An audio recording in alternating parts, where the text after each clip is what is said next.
twongeye kubaha ikaze mwese kuri Dunda Entertainment. Nk'uko musanzwe mwumva ijwi ni jewe ndi kuri yo Merance Nice.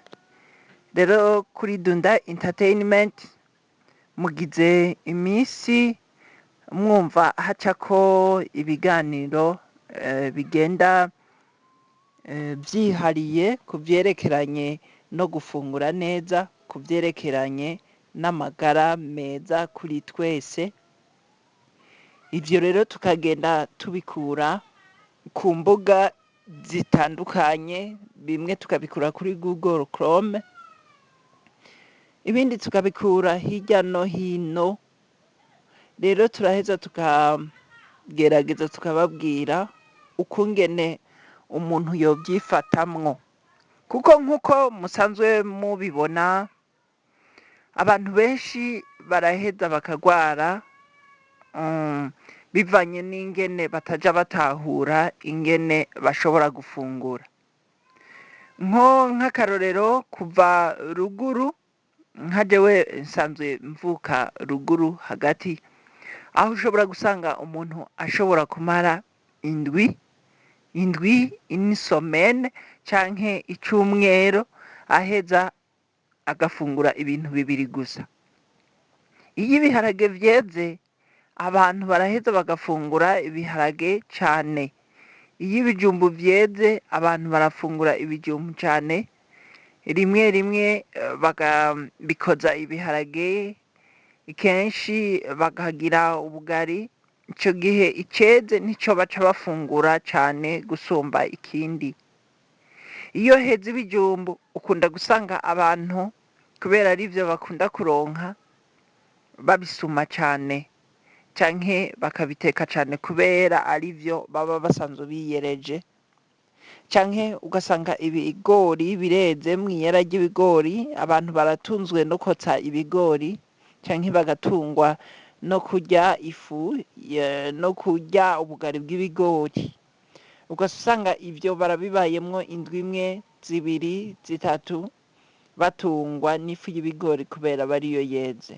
Canke ibiharage ugasanga nivyo bibatunze indwi imwe, zibiri zigahera canke zitatu, n'imiburiburi ugasanga haraheze ukwezi ata kindi kintu bariko barihereza. Ariko muri rusangi muramaze kuba mubona yuko nimba ufungura ibijumbu ukabifungura ikiringo kirekire, igihe kinini, yuko bakubwira yuko n'ubundi ntaco bizana, birangira hariho ibintu bimwe bimwe ubuze mu mubiri wawe nk'amavitamine, ukabura ivyunyunyu, ukabura n'ibindi woshobora kuba umubiri wawe ukeneye kugira ngo ushobore kubaka amaserire, kugira ngo ushobore kugukorera buri kimwe. Nico gituma Dunda Entertainment igerageza ikabaronderera kimwe kimwe mu vyo umubiri w'umuntu uba ukeneye. Ariko uno musi dushaka kubabwira bimwe mu vyo wogaburira umubiri wawe ukaba bikakugirira akamaro muri rusange. Uno musi turagerageza kubabwira ibintu bishika 14, 15 umubiri w'umuntu utotegerezwa kubura, kuko biba vyiganjemwo ibintu vyinshi bitandukanye biba umubiri w'umuntu ubikeneye kenshi. Rero uno musi turabatumirire rero kubimenya nyabintu. Ni rero kumenya uko wogaburira umubiri wawe ibigufitiye akamaro, bikaba cane cane arivyo wisunga ko ukavyihereza kenshi, hanyuma bikakugirira akamaro. Ino nkuru nk'uko twagiye tuyikura kuri Google, yanditswe n'uwitwa Mediatrice Uwingabire, nawe nyene yarabigizemwo uruhara runini cane kugira ngo ibi dushobore kubironka. turatanguye rero mukuruguture amatwi yanyu kugira ngo mushobore kubyumva, kugira ngo umuntu abeho neza afise ubuzima bwiza biramusaba ukungene ashobora kwitwararamwo akavyitwaramwo, kandi akagira imyitwarire myiza, akagira imigenzo myiza yo kubaho. Iyo migenzo myiza umuntu aba afise iba irimwo no kurya ibintu bifise intungamubiri, ibintu umubiri uba ukeneye, kandi akamenya nuko akwiriye guhitamwo ivyo umubiri ukeneye, akirinda ivyo adakeneye. Muri rusangi ivyo umuntu aba akeneye kenshi harimwo n'ibifungurwa. Ibifungurwa kuko nivyo biza bikubaka umubiri, hanyuma umubiri nawo ukabasha kumara igihe utagwaye. Igihe cose umubiri uba umerewe neza, ubuzima muri rusangi buramererwa neza. Iyo umuntu agwaye, ubuzima bwiwe burahagarara, bukibanda ku vyo agwaye, bukibanda kuja kwa muganga.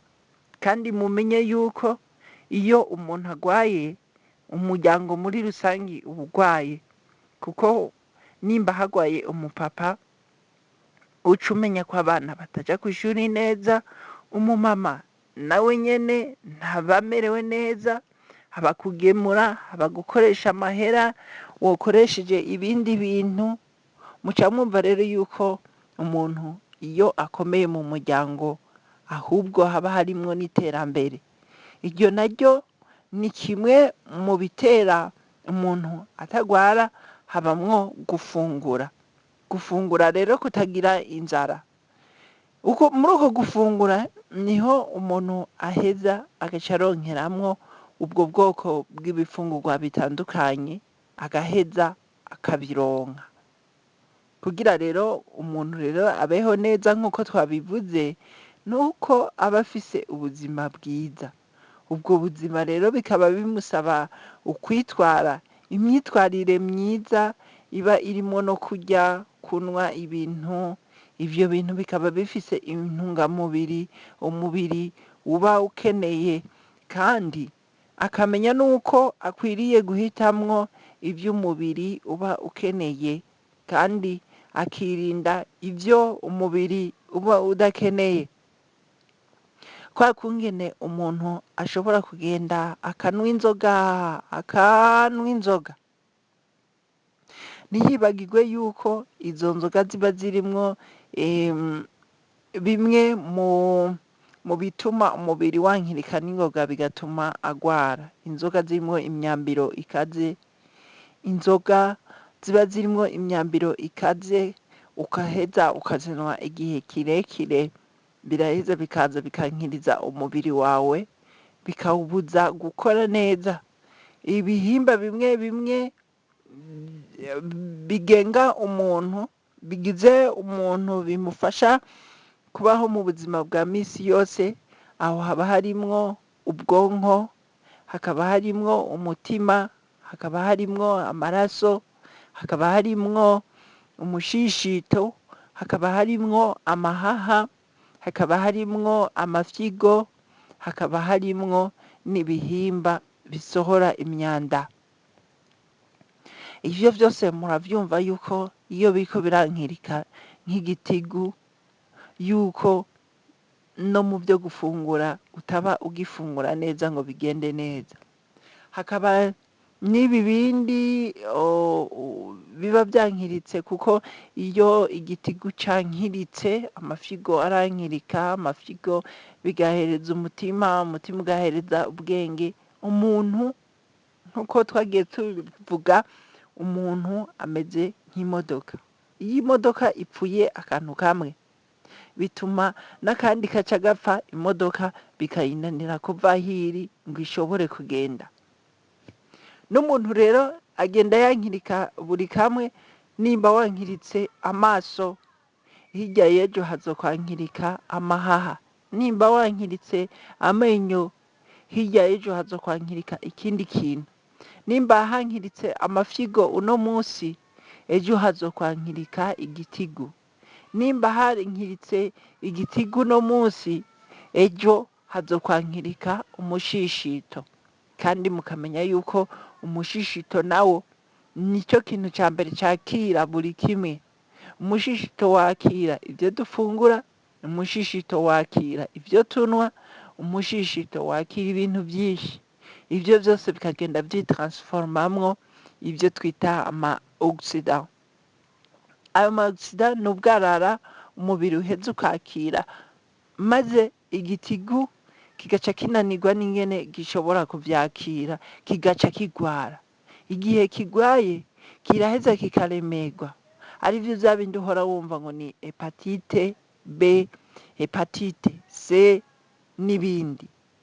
Rero ivyo ku muntu avyirinda, habaho kutanwa imyambiro irenze, hakabaho gufungura ibintu vyiza, hakabaho kwiyitaho muri rusange.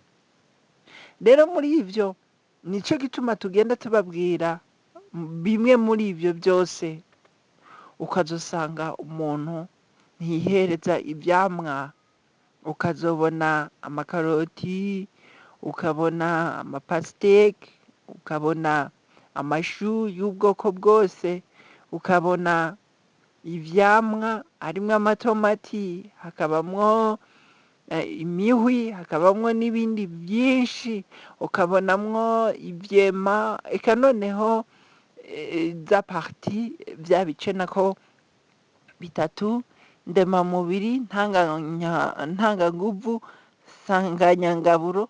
Ivyo byose wategerezwa kuba ugize uriko urabikora, ubifise, ushobora kubirya mu gihe runaka, ugashiramwo amagi, inyama, amafi, ugashiramwo inyama z'ubwoko bwose. Nk'uko rero tubikesha urubuga rwitwa ni wezi3 akabarungu NHS akabarungu UK. Ibanga ryo kurya neza ni ukurya ibijyanye n'uko umuntu akora. Kurya rero bijyanye n'uko umuntu akora, icyo tugerageje kugisigura, twafata nk'umuntu w'umubaji. Umuntu w'umubaji canke umuntu yikorera umuzigo, canke umuntu ariko arubaka inzu, urumva yuko aca yubaka umubiri wiwe bivanye n'inguvu akoresha. Ariko ugashobora guca usanga hariho umuntu ari mu biro, uwo muntu ari mu biro agaca ashaka kugenda ariye icayi, hanyuma saa yine akihereza utwo mu gitondo, hanyuma saa sita agafungura, hanyuma saa 9 agafungura, hanyuma 12 agafungura, saa yine z'ijoro agafungura. Mu mwanya wiwe akaba buri mwanya ariko ararya. Ni wa wundi uzosanga afise ico bita obesite. Ico naco ni kibi ku mubiri w'umuntu, kuko uko ufungura mwabyumvise ko vyategerezwa guhura nuko ukora. Ariko umuntu asanzwe abaza yikorera ibintu, umuntu akoresha inguvu, umuntu aba kuri terrain, araheza akihereza ibintu bivanye nuko ariko arakora. Ni ukuvuga imbaraga canke inguvu yinjiza zikajana n'izo akoresha. Iyo umuntu ariye canke akanywa ibirengeje ivyo umubiri uba ukeneye, murumva yuko biba bihuriranye n'ivyo ukora, biraheza bigatuma avyibuha bidasanzwe. Kuko iyo bigeze mu mubiri ntibikoreshwe, iyo winjije inguvu mu mubiri ntizikoreshwe, umubiri uraheza ugaca uvyerekana, biragenda bikibika, bikagenda nk'ibinure. Ariko bizogorana kubona umuntu akoresha inguvu, atwara imizigo canke agize yavyibushe birenze. ariko umuntu nawe aheza akarya ibyo bintu byose atariko arakora, akarya byinshi akarenza iby'umubiri wiwe uba ukeneye, araheza akazokwicwa n'uku kuntu bavuga ngo ni obesite, akicwa n'ibinure. Ikindi kandi umuntu agomba gushira umwanya uhagije hagati y'ifunguro n'irindi, kugira ngo umubiri ubone akanya ko gufata intungamubiri zose uba ukeneye mu mafunguro yacu. Ku rubuga rero rwitwa www.enc.com dusanga ibyo kurya no kunywa 14 umuntu aba yofata akaba ariye neza. Ivyo bintu akaba ari byo dushaka kubabwira, ikiganiro kigaca gihera. Kandi ibyo bintu bikaba byubaka n'umubiri wose, bikanawufasha no mu mikorere myiza.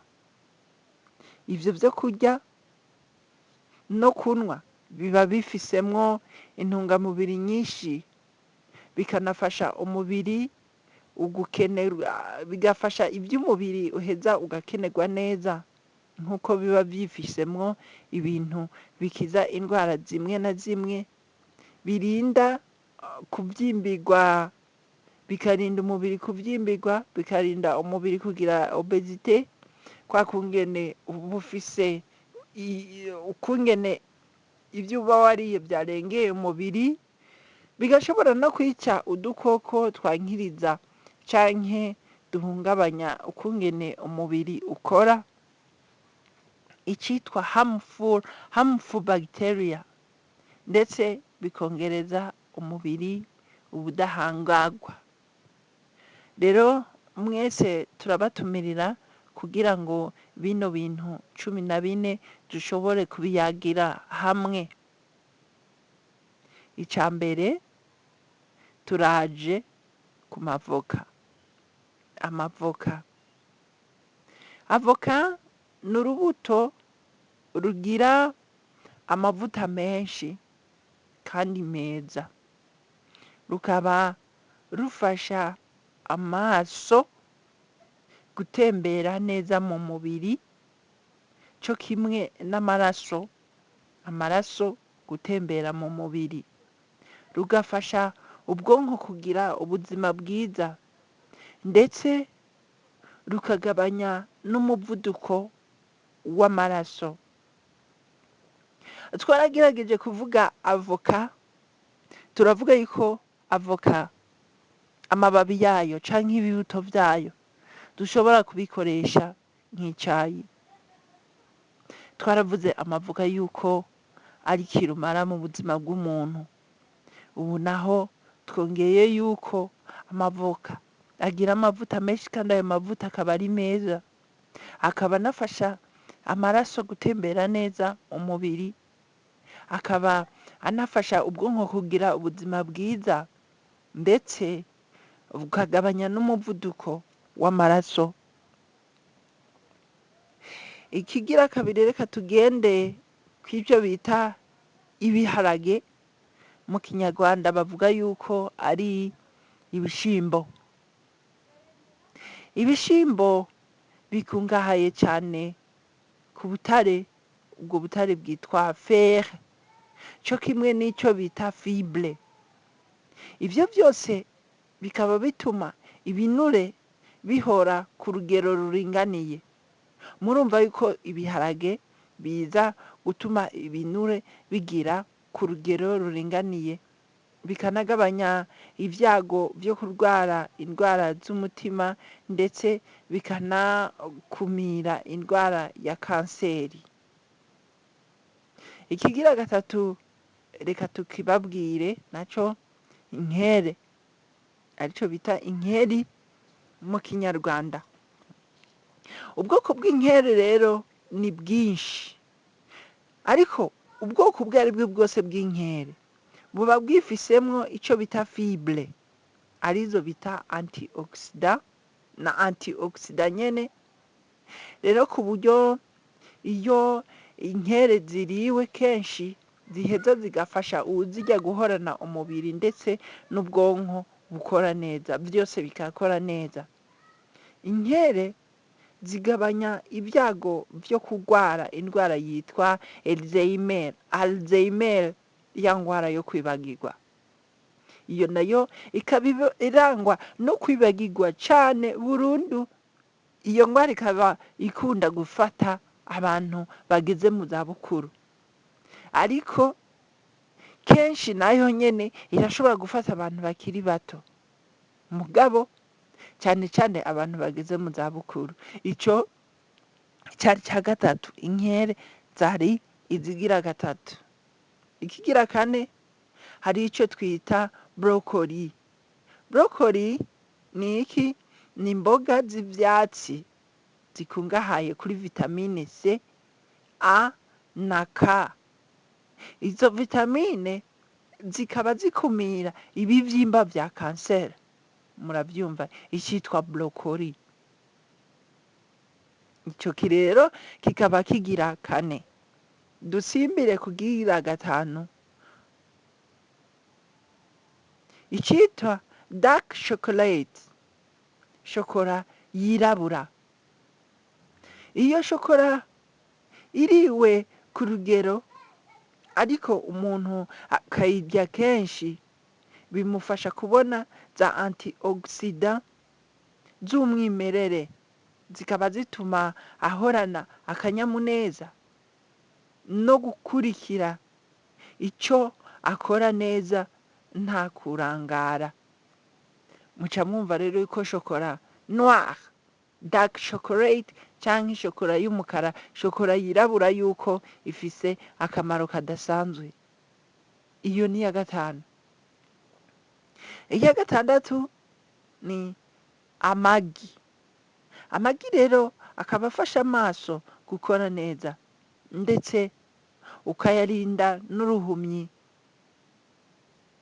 buzanwa. Ubu buhumyi bukaba buzanwa no gusaza ku bantu baba bageze ku myaka y'izabukuru.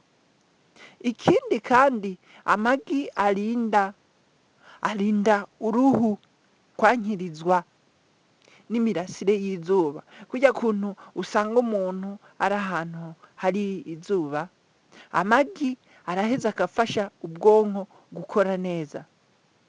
Murumva amagi yuko aheza akarinda amaso kugira ngo amaso akore neza, akarinda n'uruhumyi ruzanwa no kuba uri mu zabukuru ukuze, akaca anarinda n'uruhu rwawe kwankirika mu gihe uri ahantu hakunda kuba hari izuba, hagaca haba no kunafasha ubwonko bwawe gukora neza. Ayo n'amagi agira gatandatu. Reka tugende ku mafi. Amafi nayo arimwo ubwoko bwinshi, murabizi, hari imikeke, hari eke ni nyinshi cyane, ariko izitwa somo canke salmon, hamwe n'izindi zitwa sardine, zigira ivyitwa omega 3.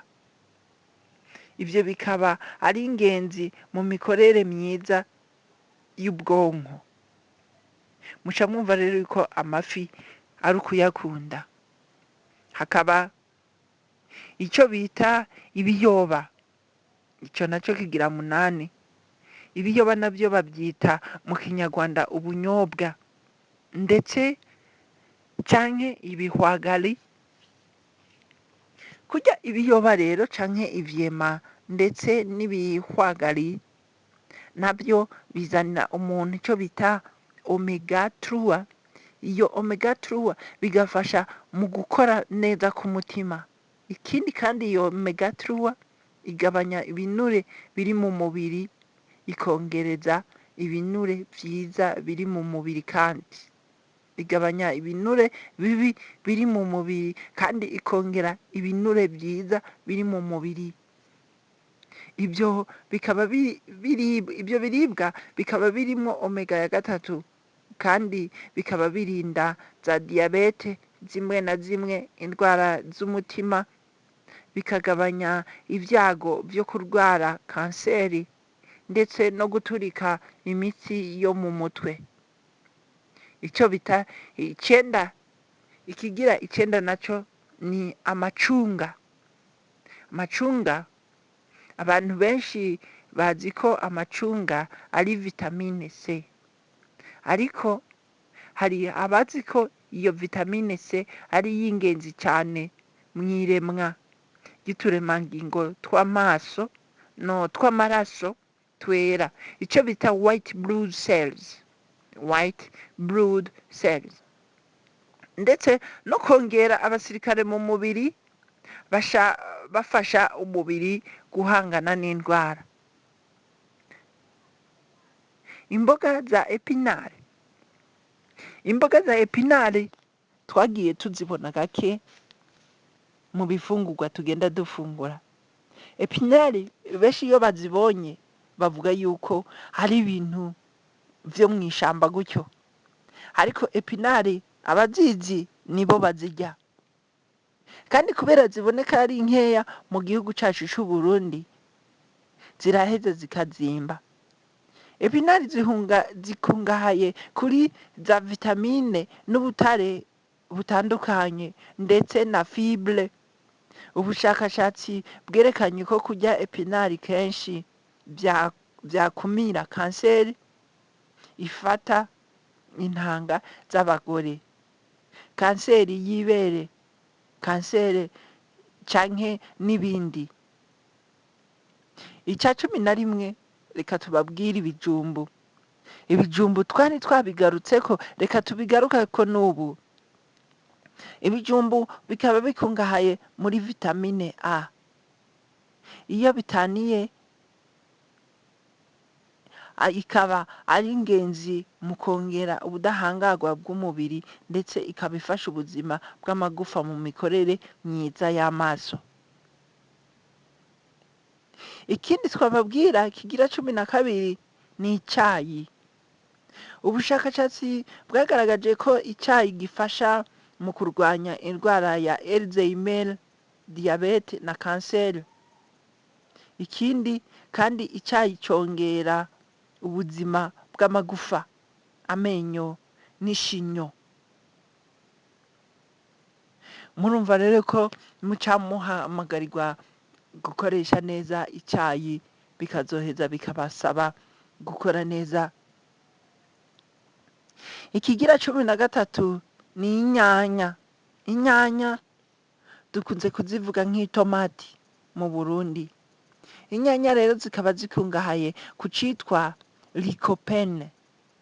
Iyo lycopene ikaba irinda uruhu kwankizwa n'imirasire y'izuba.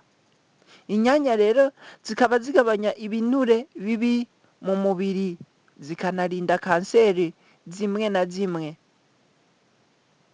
Ikigira 14 tukaba tubabwira ikivuguto. Ikivuguto cyateguriwe mu ruganda yogurt.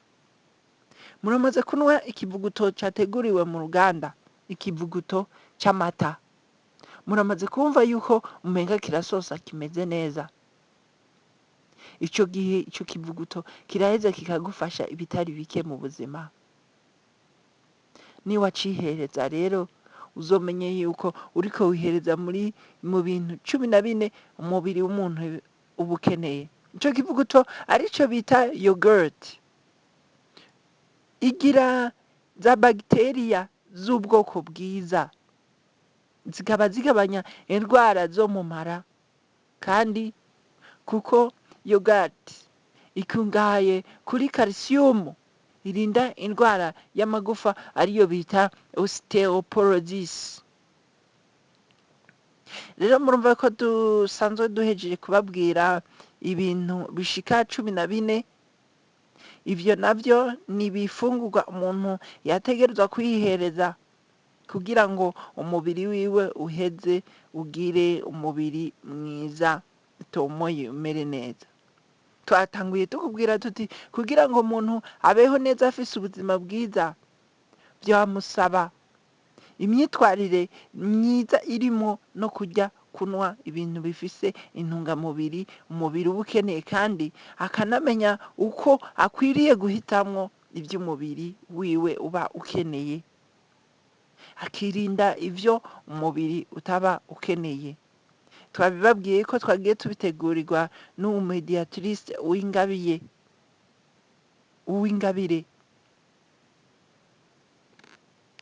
Twongeye kubaha ikaze mwese kuri Dunda Entertainment. Nk'uko musanzwe mwumva ijwi ni jewe Ndikuriyo Merance Nice. Rero kuri Dunda Entertainment mugize imisi mwumva hacako ibiganiro bigenda vyihariye ku vyerekeranye no gufungura neza, ku vyerekeranye n'amagara meza kuri twese.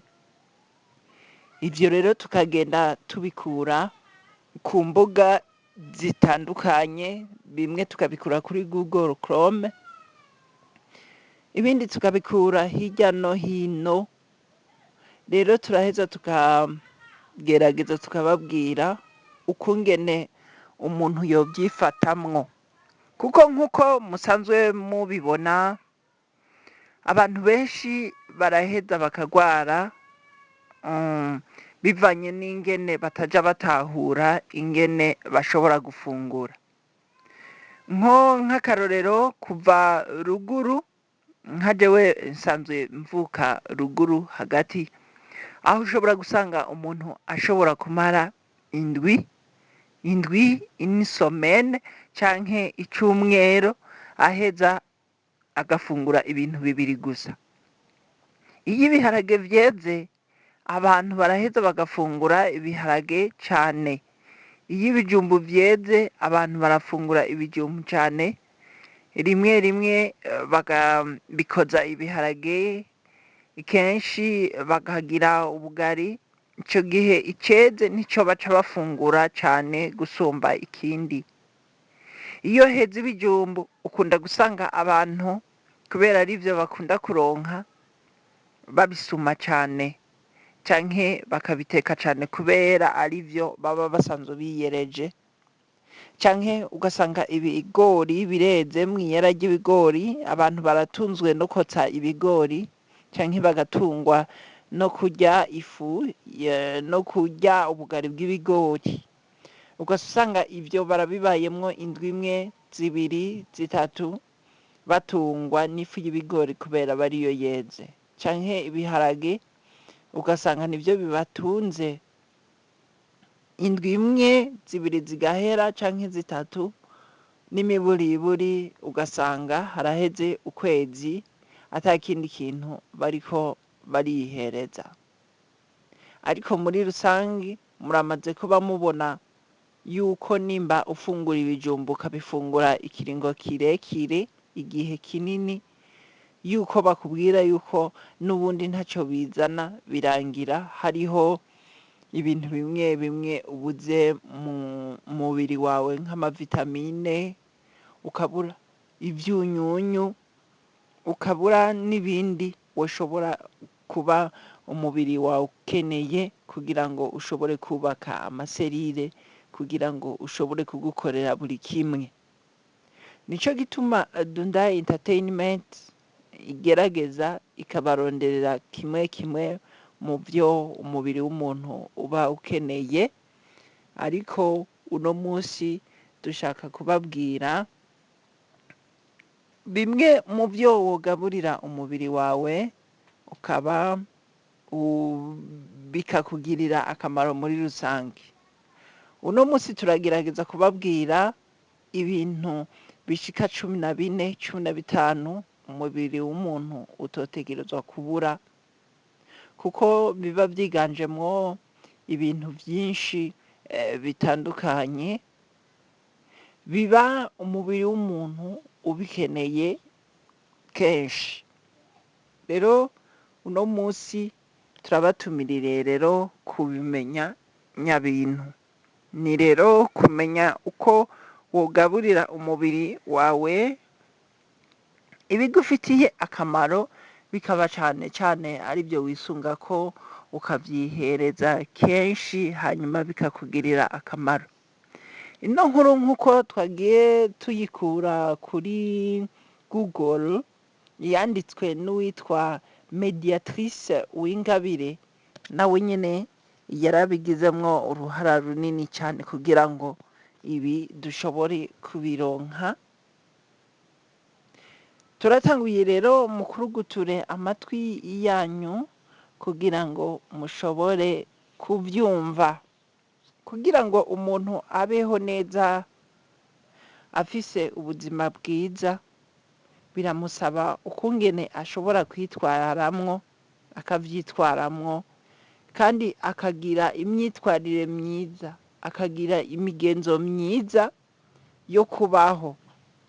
Iyo migenzo myiza umuntu aba afise iba irimwo no kurya ibintu bifise intungamubiri, ibintu umubiri uba ukeneye, kandi akamenya nuko akwiriye guhitamwo ivyo umubiri ukeneye, akirinda ivyo adakeneye.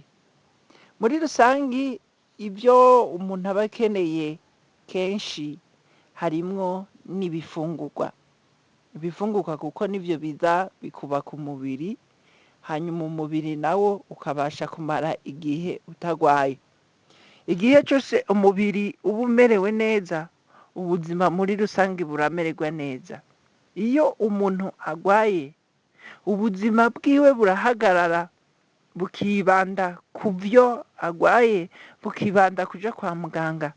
Kandi mumenye yuko iyo umuntu agwaye, umuryango muri rusange uba ugwaye. Kuko nimba hagwaye umupapa, uca umenya ko abana bataja kw'ishuri neza, umumama nawe nyene ntaba amerewe neza, haba kugemura, haba gukoresha amahera wokoresheje ibindi bintu. Muca mwumva rero yuko umuntu iyo akomeye mu muryango, ahubwo haba harimwo n'iterambere. Iryo naryo ni kimwe mu bitera umuntu atagwara, habamwo gufungura.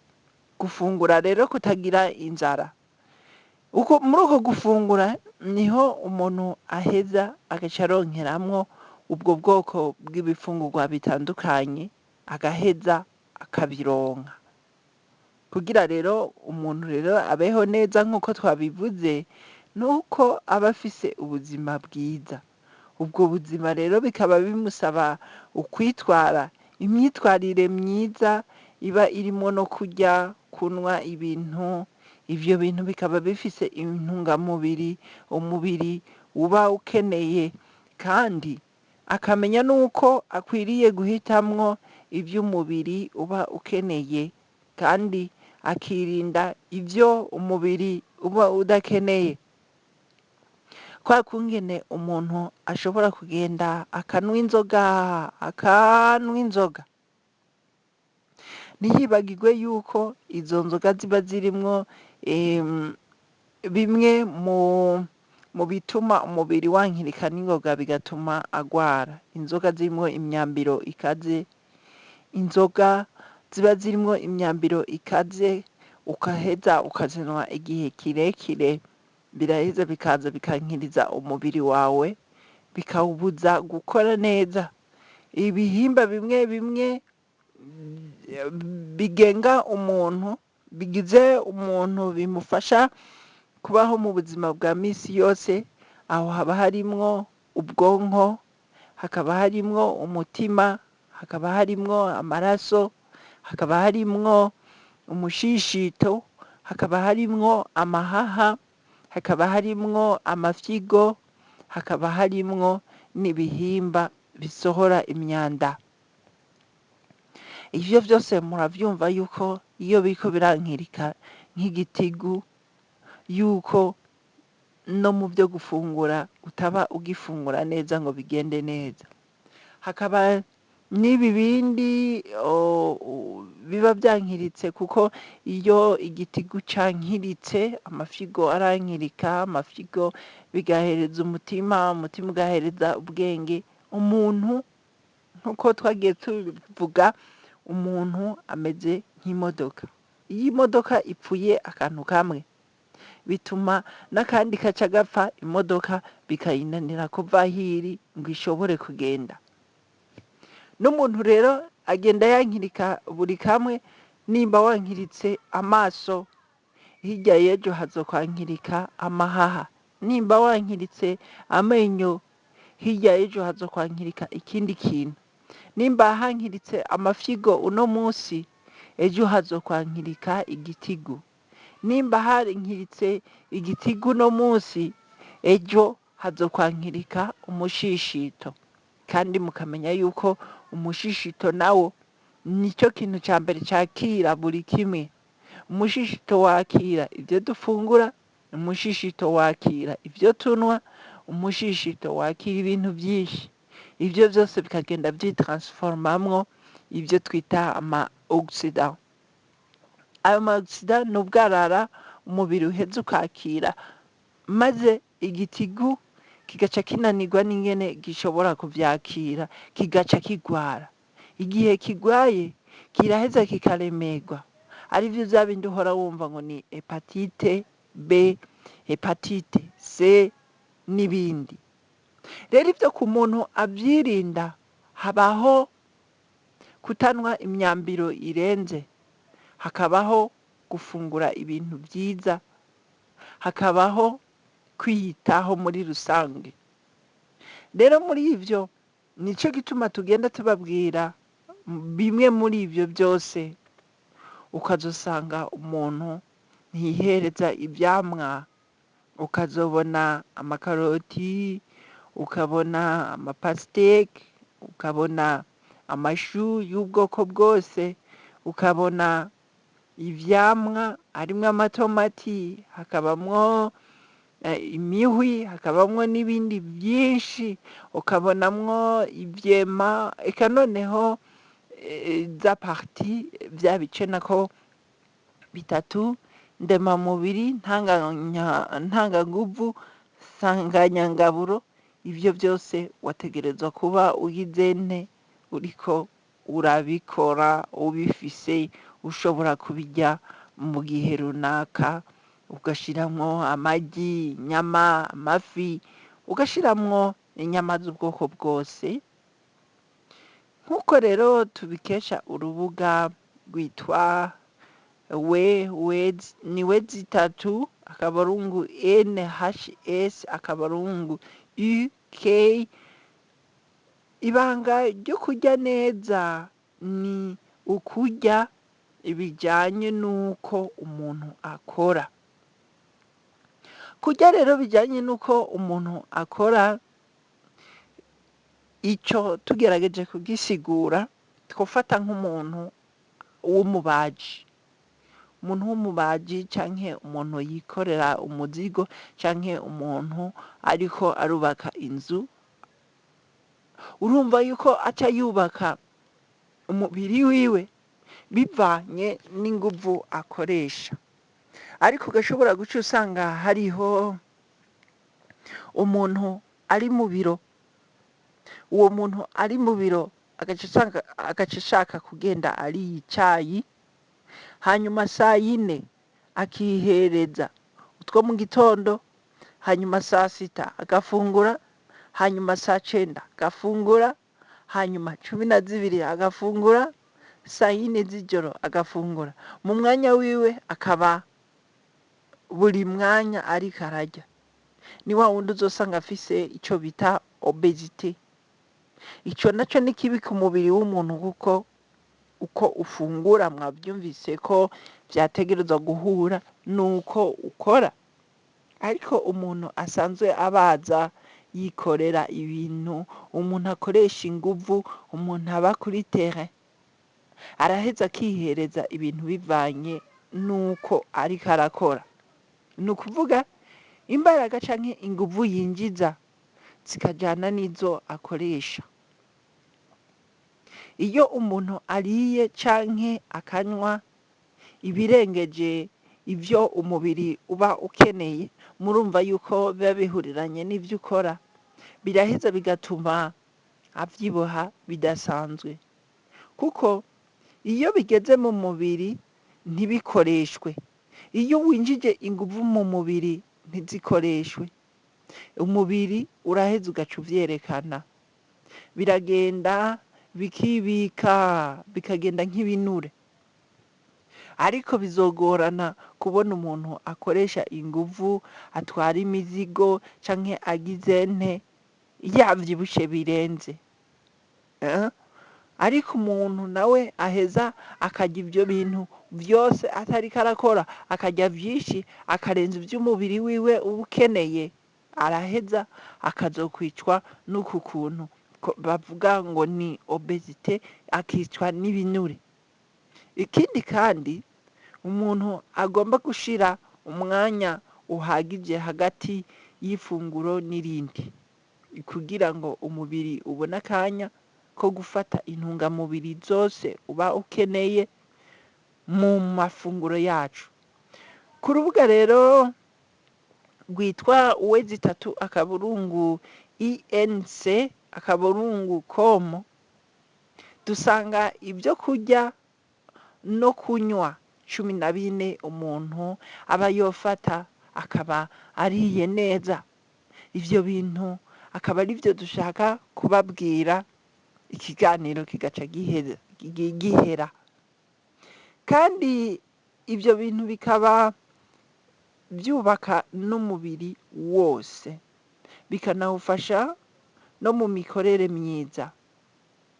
Ivyo byo kurya no kunywa biba bifisemwo intungamubiri nyinshi, bikanafasha umubiri bigafasha iby'umubiri uheza ugakenerwa neza, nk'uko biba byifisemwo ibintu bikiza indwara zimwe na zimwe, birinda kubyimbirwa, bikarinda umubiri kubyimbirwa, bikarinda umubiri kugira obesite, kwa kungene bufise ukungene ibyo uba wariye byarengeye umubiri, bigashobora no kwica udukoko twankiriza canke duhungabanya ukungene umubiri ukora, icitwa harmful bacteria, ndetse bikongereza umubiri ubudahangarwa.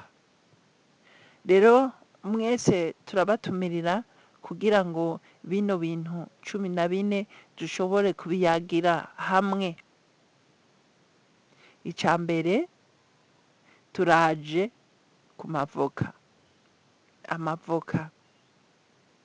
Avoka ni urubuto rugira amavuta menshi kandi meza, rukaba rufasha amaraso gutembera neza mu mubiri, cyo kimwe n'amaraso gutembera mu mubiri, rugafasha ubwonko kugira ubuzima bwiza, ndetse rukagabanya n'umuvuduko w'amaraso.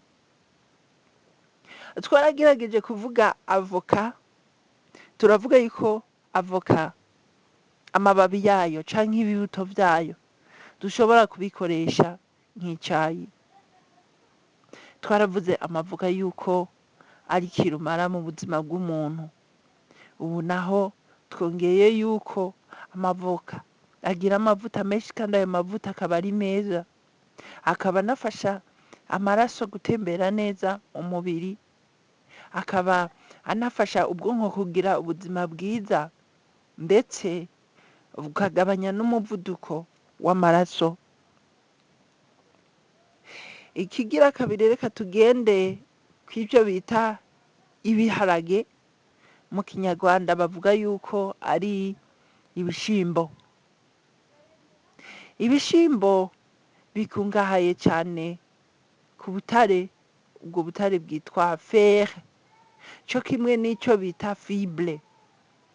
Ivyo byose bikaba bituma ibinure bihora ku rugero ruringaniye.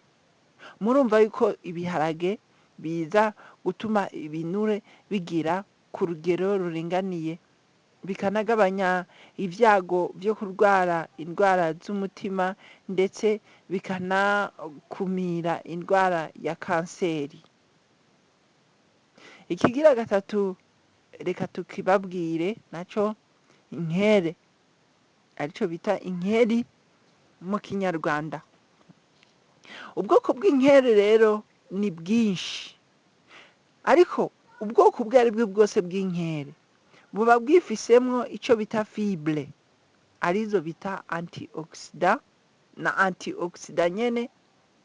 Rero ku buryo iyo inkere ziriwe kenshi ziheza zigafasha uwuzirya guhorana umubiri ndetse n'ubwonko bukora neza, vyose bigakora neza. Inkere zigabanya ibyago vyo kugwara indwara yitwa Alzheimer, ya ngwara yo kwibagirwa. Iyo nayo ikaba irangwa no kwibagirwa cane burundu. Iyo ngwara ikaba ikunda gufata abantu bageze mu zabukuru, ariko kenshi nayo nyene irashobora gufata abantu bakiri bato, mugabo cyane cyane abantu bageze mu zabukuru. Ico cari ca gatatu, inkere zari izigira gatatu. Ikigira kane hari ico twita brokoli. Brokoli ni iki? Ni imboga z'ivyatsi zikungahaye kuri vitamine C, A na K. Izo vitamine zikaba zikumira ibivyimba vya kanseri. Muravyumva, icitwa brokoli. Ico kirero kikaba kigira kane. Dusimbire kugira gatanu, icitwa dark chocolate, shokora yirabura. Iyo shokora iriwe ku rugero ariko umuntu akayirya kenshi, bimufasha kubona za antioxida z'umwimerere, zikaba zituma ahorana akanyamuneza no gukurikira ico akora neza nta kurangara. Muca mwumva rero yuko shokora noir, dark chocolate, canke shokora y'umukara, shokora yirabura, yuko ifise akamaro kadasanzwe. Iyo ni iya gatanu.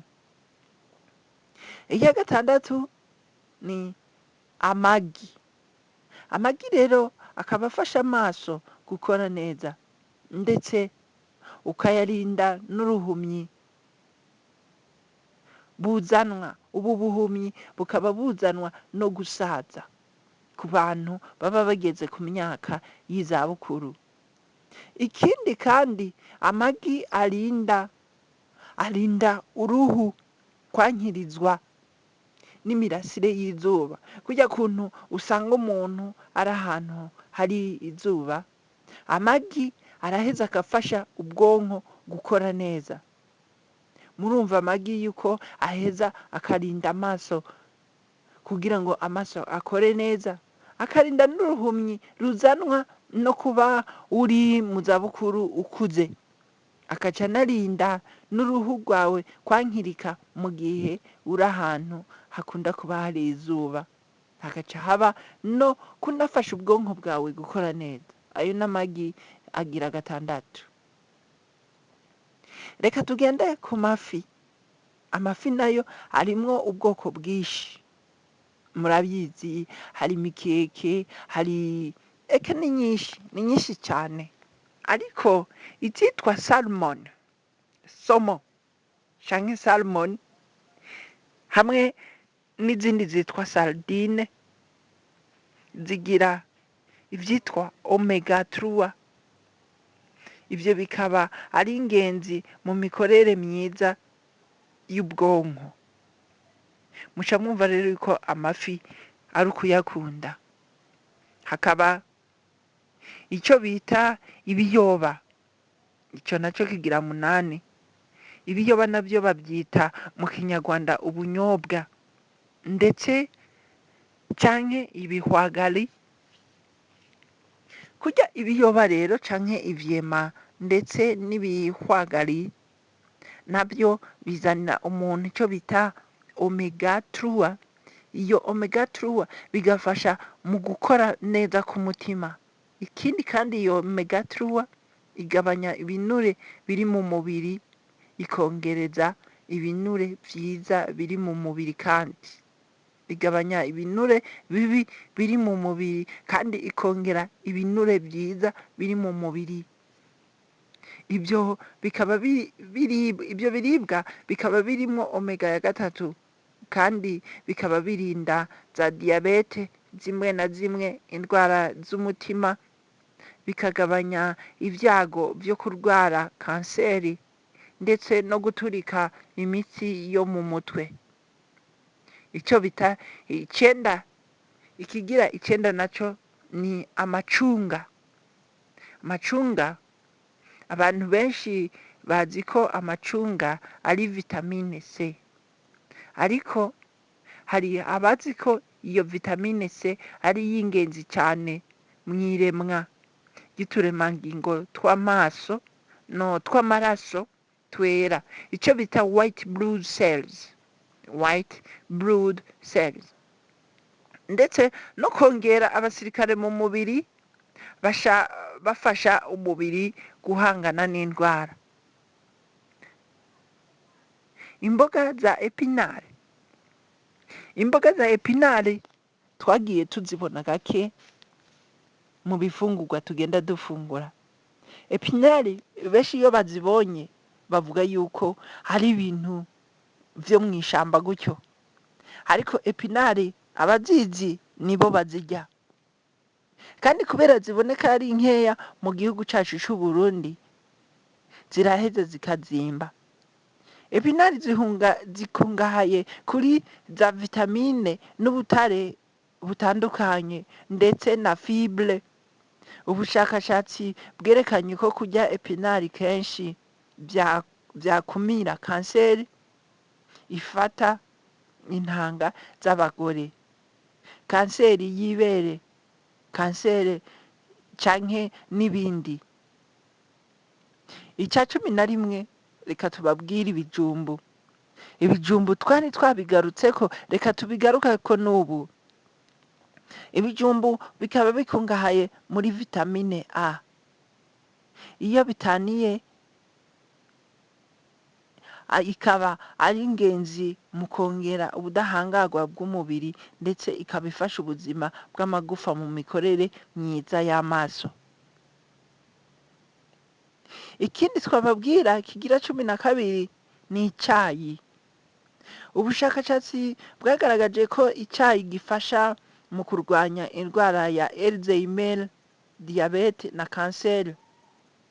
Ikindi kandi icayi congera ubuzima bw'amagufa, amenyo n'ishinyo. Murumva rero ko muca muhamagarirwa gukoresha neza icayi, bikazoheza bikabasaba gukora neza. Ikigira 13 ni inyanya. Inyanya dukunze kuzivuga nk'itomati mu Burundi. Inyanya rero zikaba zikungahaye ku citwa lycopene. Iyo lycopene ikaba irinda uruhu kwankizwa n'imirasire y'izuba. Inyanya rero zikaba zigabanya ibinure bibi mu mubiri, zikanarinda kanseri zimwe na zimwe. Ikigira 14 tukaba tubabwira ikivuguto. Ikivuguto categuriwe mu ruganda yogurt. Muramaze kunwa ikivuguto categuriwe mu ruganda, ikivuguto c'amata. Muramaze kumva yuko umenga kirasosa kimeze neza. Ico gihe ico kivuguto kiraheza kikagufasha ibitari bike mu buzima. Ni wacihereza rero uzomenye yuko uriko wihereza mu bintu 14 umubiri w'umuntu uba ukeneye. Ico kivuguto arico bita yogurt. Igira za bagiteria z'ubwoko bwiza, zikaba zigabanya indwara zo mu mara, kandi kuko yogurt ikungahaye kuri calcium irinda indwara y'amagufa ariyo bita osteoporosis. rero murumva ko dusanzwe duhejeje kubabwira ibintu bishika 14. Ivyo navyo ni ibifungurwa umuntu yategerezwa kwihereza kugira ngo umubiri wiwe uheze ugire umubiri mwiza utomoye umere neza. Twatanguye tukubwira tuti kugira ngo umuntu abeho neza afise ubuzima bwiza vyamusaba imyitwarire myiza irimo no kurya kunywa ibintu bifise intungamubiri umubiri uba ukeneye, kandi akanamenya uko akwiriye guhitamwo ivy'umubiri wiwe uba ukeneye, akirinda ivyo umubiri utaba ukeneye. Twabibabwiye ko twagiye tubitegurirwa n'umumediatrice Uwingabire